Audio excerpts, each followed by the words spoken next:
Hey everyone, welcome back to the channel. In today's video, I'm going to be explaining to you how Revolut RevPoints work and how you can actually use them to get the rewards. Now, RevPoints are Revolut's reward system.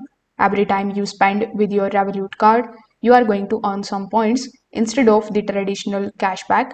So these points build up and can be redeemed for the things like flights, hotel stays, or even experiences through Revolut's partners.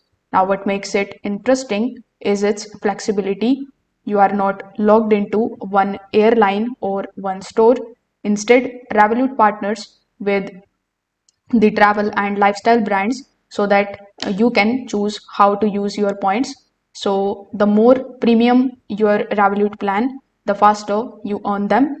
For example, higher tier accounts often get better earning rates as compared to the free plan.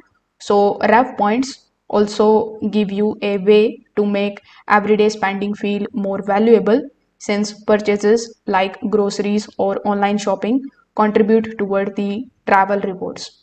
So, in short, RevPoint turns your daily spending into travel and lifestyle perks. So, if you already use a Revolut, it is a simple way to get more value back. So, would you prefer cashback or reward points? Let me know in the comment section below. Don't forget to like this video and subscribe to the channel. Thanks for watching.